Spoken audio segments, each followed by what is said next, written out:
سیدنا ابو سعید خدری کہتے ہیں کہ دو آدمیوں نے جھگڑا کیا کہ وہ کون سی مسجد ہے جس کی پہلے دن سے تقوی پر بنیاد رکھی گئی تھی۔ ایک نے کہا وہ مسجد قباء ہے، دوسرے نے کہا کہ وہ رسول اللہ صلی اللہ علیہ وسلم کی مسجد ہے، یعنی مسجد نبوی۔ تب آپ نے فرمایا کہ وہ یہی میری مسجد ہے۔ ترمذی ابواب التفسیر کی ہے۔ اب دیکھیے ظاہر ہے کہ یہ ہم کو پتہ ہے کہ قرآن ایک زندہ کتاب ہے اور یہ ہر دور کے لیے تھی، اور اس دور کے لیے بھی اور آگے کے دور کے لیے بھی ہے۔ یہ ہمارا ایمان مصمم ہے نا۔ تو اب ہم یہ دیکھ لیتے ہیں کہ بھئی مسجد ضرار کی ہم نے بات کی کہ جتنے سارے انبیاء کے ادوار میں بھی واقعات آتے ہیں، مختلف قصے کہانیاں صورتوں میں بکھرے پڑے، وہ صرف ایک تفریح تباہ کا تو سامان نہیں ہوتے، اس سے اللہ تعالیٰ ہمیں کچھ سکھانا چاہتے ہیں۔ تو جناب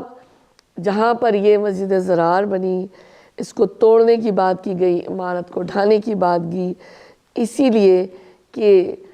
اگر آج کے دور میں بھی ہم یہ دیکھ سکتے ہیں کہ جہاں پر ایسے کچھ لوگ اکٹھے کھڑے ہوں، چاہے وہ مسجد ہو، چاہے وہ کوئی عمارت ہو، چاہے وہ دنیا کا کوئی بھی کونا یا چپا چپا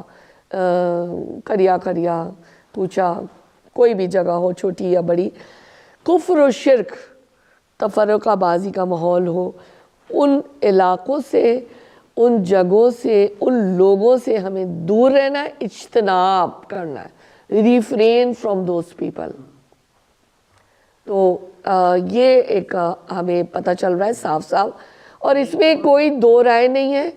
اس میں ذرا سی بھی کوئی کمی اس لیے نہیں ہو سکتی کیونکہ ابھی ہم تھوڑی دیر پہلے بار بار وضاحت کر چکے ہیں کہ یہ چیزیں ساری گندگی ہیں، کفر، تفرقہ بازی، شرک، اور پاکیزگی کیا ہے؟ ایمان، اسلام، مسلمان، اخلاص دل۔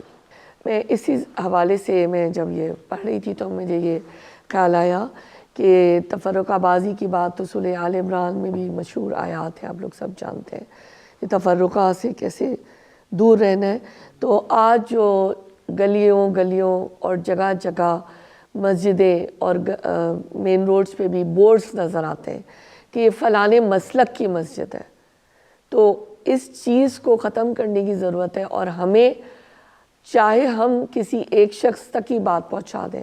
یا چاہے ہم سینکڑوں ہزاروں تک پہنچا دیں، اس کو ختم کرنے کی ضرورت ہے کہ ہر مسجد میں یہی تفرقہ ہے اور یہی ایک دوسرے کو کمتر سمجھنے والی بات ہے نا، تو اس چیز کو توڑنا ہے ہمیں نا۔ بہت احسن بات